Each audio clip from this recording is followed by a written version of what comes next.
여러분 안녕하세요. 우리 원격 수업을 하게 되었습니다. 지난 시간에 배웠던 것부터 차근차근 복습해 보기로 해요.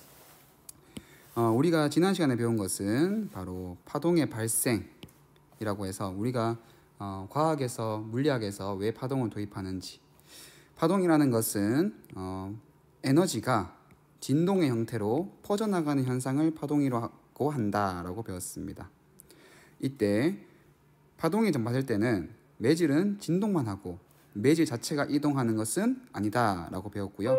그럼에도 불구하고 에너지가 전달되는 것이다 라고 배웠습니다. 가하 그림은 어떤 파동이 진행할 때 어느 한 순간 찰칵 찍은 모습이고, 나는 파동의 매질의 어느 한 지점의 동영상을 분석해서 이렇게 위치를 표현한 거다라고 설명을 했죠. 이때 위상이 같은 두 인접한 지점까지의 거리를 우리는 파장, 그리고 평형 지점으로부터의 높이를 진폭, 높은 지점을 마루, 낮은 지점을 골, 그 다음에 매질의 한 점이 한 번 진동하는 데까지 걸린 시간을 우리는 주기라고 한다라는 것을 우리가 지난 시간에 배웠었습니다. 그러면서 진동수와 주기에 대해서 배웠고요. 진동수는 주기의 역수이다 라는 것까지를 배웠습니다. 이번 시간에는 우리가 파동의 속력에서부터 배워보겠습니다. 봅시다. 모든 파동은, 자 별표해 주세요. 모든 파동은 매질의 한 점이 한 번 진동하는 동안 한 파장의 거리를 이동합니다. 자, 이것은 관찰한 결과예요. 관찰 사실입니다. 매질의 어느 한 지점이 한 번을 진동하면 그 진동이 한 파장이라는 거리를 나가게 됩니다. 따라서 우리가 그 에너지의 전달 속력을 고려한다고 하면 당연히 시간분의 거리니까 한 번 진동하는데 걸린 시간분의 나아간 거리를 하면 되겠죠. 따라서 파동의 속력은 바로 주기분의 파장으로 주어지고, 주기는 파장의 역수이기 때문에 속력은 진동수 곱하기 파장이 되겠습니다. 선생님이 늘 강조하는 거지만 이거는 외우는 것이 아닙니다. 당연히 진동이 많으면 많을수록, 진동이 빠를수록 그 공간을 나아갈 만한 일이 많은 거죠. 그리고 한 번 진동할 때 나아가는 거리가 바로 파장 아니겠습니까? 따라서 빠른 진동으로 먼 거리를 간다면 속력은 커지게 되겠죠. 반면에 느린 진동으로 조금의 거리만 이동하게 된다면 속력은 느려지는 것입니다. 아래쪽입니다. 그림과 같이 줄의 한쪽 끝을 잡고 파동을 흔들어 보면 천천히 흔들 때, 자 밑줄에 봅시다. 천천히 흔든다는 것은 진동수가 작을 때를 의미하죠. 빨리 흔든다라는 것은 진동이 빠른 거니까 진동수가 클 때를 의미합니다.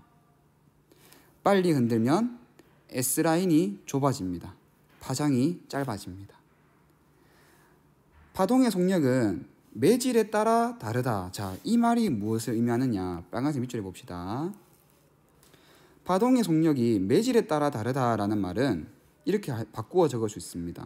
이 명제의 대우명제를 고려해보면 매질이 같으면 파동의 속력은 같은 겁니다. 따라서 동일 매질에서 파동의 속력은 같습니다.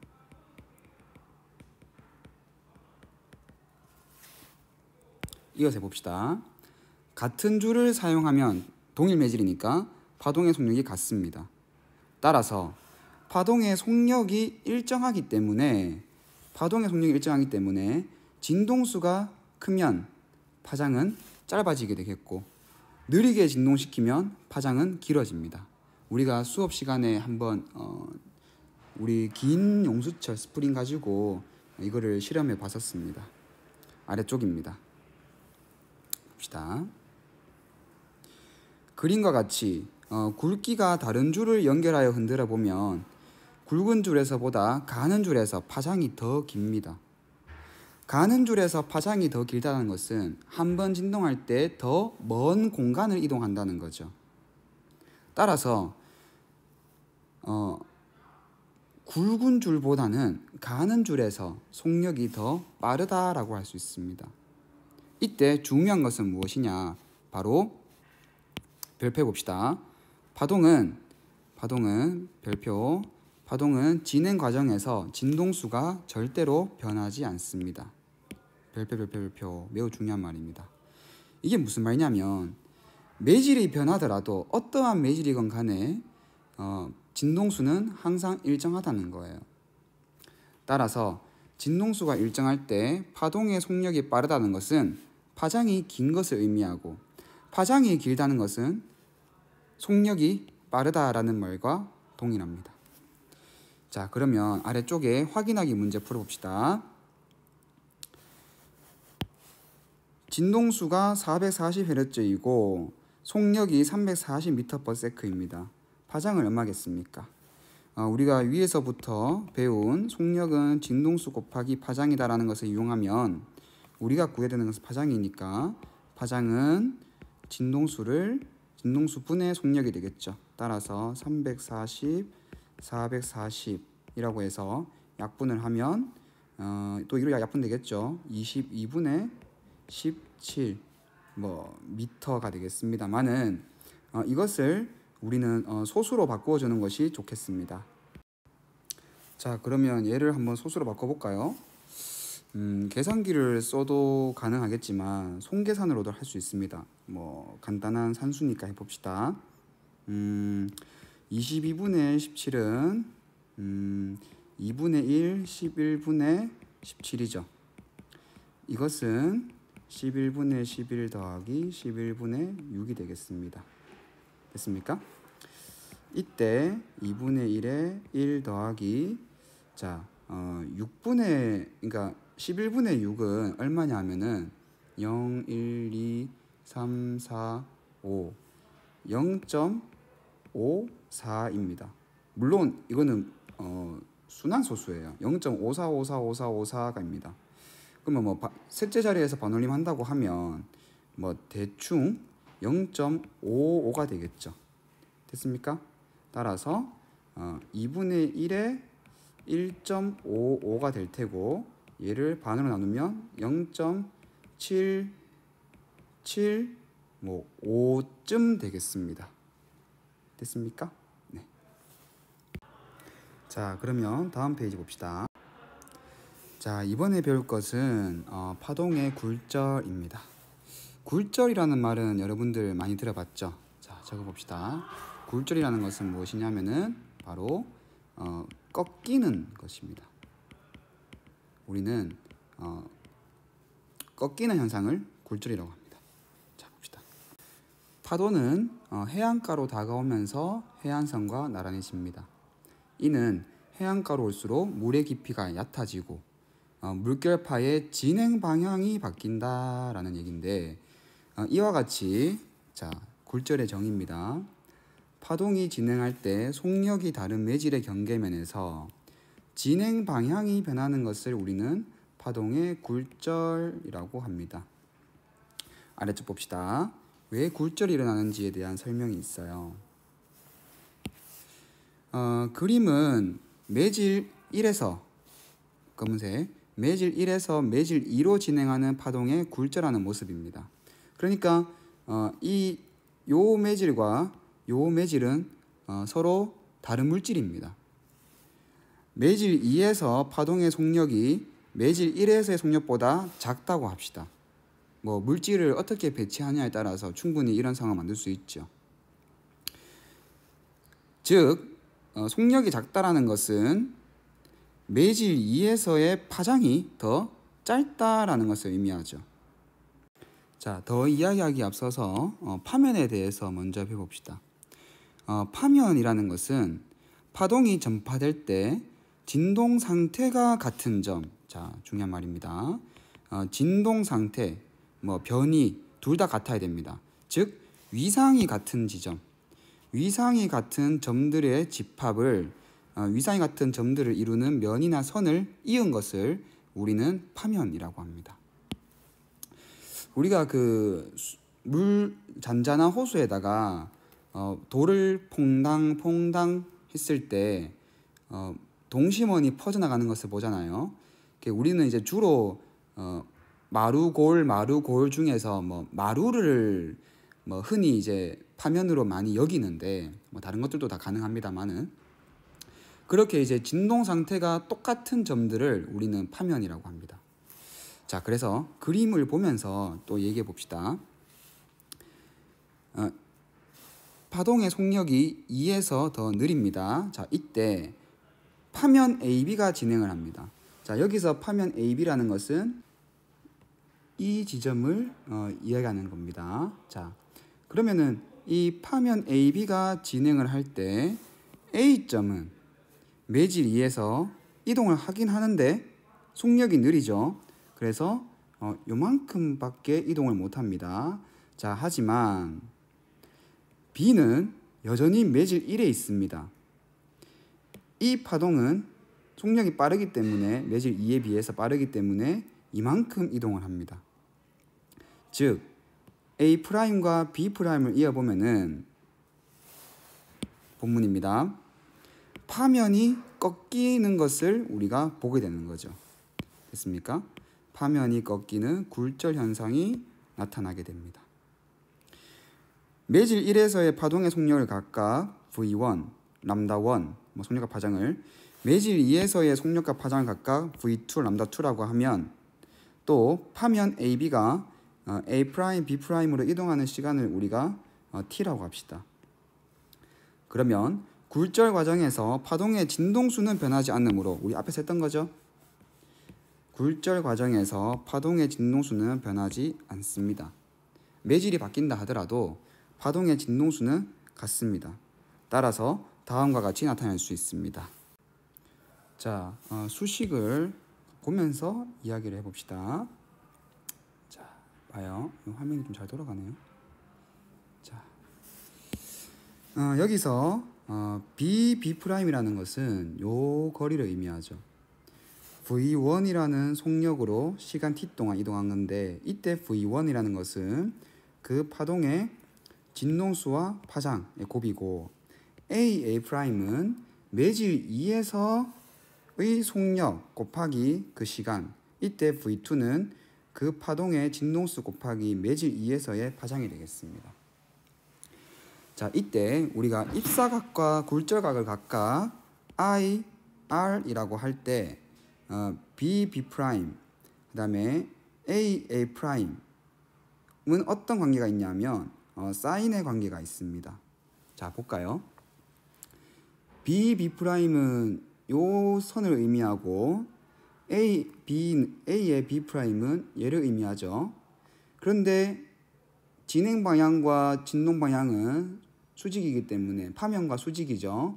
자, 따라서 직각삼각형을 보자면 sin i는 이 빗면분의 높이가 되겠죠. 자, 이때 여러분들 한 가지 좀 더 얘기를 해보자면 크게 해서 입사각이라는 것은 법선과 이루는 각 아닙니까? 법선과 파동의 진행 방향이 이루는 각인데 얘가 입사각입니다. 그런데 얘도 왜 입사각이냐라는 것은 얘가 90도고 얘가 90도이기 때문이죠. 더 자세히 설명 안 해도 되겠죠? 자, 내려가 보겠습니다. 또 sin r도 마찬가지입니다. sin r은 요 삼각형을 고려하면 되겠죠. 좀 지저분하니까 지우개로 좀 지우면서 얘기해 볼까요? 자, 지웠습니다. 자, 그래서 이 두 식을 이용해서 나누기를 해보면 이러한 관계식을 얻을 수가 있는 거예요. A, B, B'입니다. 그러면 이 둘을 서로 나누게 되면 각각의 동일하게 있는 것은 약분이 되고 sin R분의 sin I가 남게 되지요. 됐습니까? 또 위에서 우리가 구한 관계식을 이용하면 분모는 예, 분자는 예 아닙니까? 따라서 동일한 시간을 약분하기 때문에 이렇게 이때 속력이라는 것은 위에서 구한 관계식에 의해서 이렇게 주어지죠. 이때 진동수는 또 동일하기 때문에 이렇게 정리가 됩니다. 됐습니까? 이를 약분을 해서 마지막까지 깔끔하게 정리를 하면 이렇게 되겠습니다. 자, 다음 페이지 봅시다. 물속에서 빛의 속력은 공기 중에서보다 느립니다. 따라서 공기 중에서 물속으로 진행할 때 굴절이 일어납니다. 컵 속에 있는 빨대가 꺾여 보이는 것이 그 증거가 되겠죠. 빛이 공기 중에서 물속으로 진행할 때에는 어떻게 굴절하는지 다음 활동으로 알아봅시다. 이 해보기 활동은 여러분들이 학교에 등교했을 때 실제로 물리 실험실에서 실험을 통해서 데이터를 내보겠습니다. 그 데이터를 통해서 우리는 규칙성이 있는지를 발견해 보는 활동을 해볼 거고요. 지금은 원격 수업이기 때문에 어쩔 수 없이 결론을 가지고 바로 이야기를 하겠습니다. 입사각을 변화시키면서 굴절각을 측정, 즉 실험입니다. 자, 측정을 해보면 입사각과 굴절각의 사인 값의 비율이 항상 일정한 값을 나타낸다는 것을 알 수가 있어요. 신기한 일이죠. 하필이면 사인 함수에 대해서 같은 비율을 늘 나타내어 줍니다. 그림과 같이 매질 1에서 매질 2로 빛이 진행할 때 매질 1의 굴절률을 N1, 매질 2의 굴절률을 N2라고 하면 다음의 관계가 성립하는데, 자, 굴절률에 대해서 먼저 알아볼까요? 굴절률이라는 것은 쉽게 생각하면 됩니다, 여러분. 굴절하는 비율 정도로 선생님은 이렇게 좀 거칠게 이해하고 있는데, 굴절하는 비율, 즉 꺾이는 정도, 이렇게 보면 되겠습니다. 진공에서의 빛의 속력과 매질에서의 빛의 속력의 비를 굴절률이라고 합니다. 이것이 굴절률의 정확한 정의입니다. N은 V분의 C입니다. 따라서 얘를 좀만 변형시키면 매질 내에서 파동의 속력은 매질 내에서 빛의 속력은 N분의 C가 되겠습니다. 굴절률이 크면 클수록, 그러니까 굴절률이 크면 클수록 속력은 느려지게 되죠. 그러니까 진공에서보다, 공기 중에서보다 굴절률이 크면 클수록 빛의 속력은 더 많이 느려지니까 굴절이 일어나는 이유는 속력 차이에 의한 것이라고 했습니다. 따라서 굴절률이 크다는 것은 속력차가 크다, 즉 굴절이 크다. 굴절률이 크다는 것은 따라서 굴절이 꺾이는 현상이 크게 일어난다. 이렇게 우리가 이어서 생각을 할 수가 있습니다. 빛의 경우이므로 다음과 같은 관계가 성립합니다. 우리가 앞에서 배웠던 sin R분의 sin I는 V2분의 V1이죠. 이때 굴절률의 정의를 통해서 요 식을 대입을 하면 N1분의 N2 이고, 이 식을 좀 더 깔끔하게 정리를 하면 좌변에는 입사에 대한 관계 물리량이죠. 입사할 때에 빛이 들어올 때 입사할 때의 굴절률, 입사각의 사인값, 그 다음에 굴절하고 난 나중 나가는 빛에 대한 굴절률, 나가는 빛에 대한 굴절각의 사인값, 이것은 서로 곱으로서 갖게 됩니다. 이를 스넬 법칙이라고 합니다. 됐습니까? 여러분들 이거 꼭 외워야 됩니다. N1 sin I는 N2 sin R 이렇게 되겠습니다. 오른쪽에 보면은 여러 가지 물질에 대한 굴절률이 있습니다. 봅시다. 진공에서의 굴절률은 1입니다. 그래야 되겠죠. 여기 1을 대입했을 때 그래야 파동의 속력이 광속 C라고 나옵니다. 공기는 진공에 비해서 굴절률이 매우 조금 큰 편이고요. 물은 여러분들 이거는 외우기 쉬운 방법이 3분의 4입니다. 네. 에탄올, 글리세린, 유리, 다이아몬드 이런 게 있습니다. 이건 이제 이러한 환경에서 측정한 것이다라고 제시해 주는 거죠. 이번 시간 수업은 여기까지 하도록 하고요. 여러분들은 이제 이걸 복습을 하고 그 다음에 EBS 수능 특강에 있는 관련 문제를 풀어보기 바랍니다. 자, 마치겠습니다. 수고했습니다.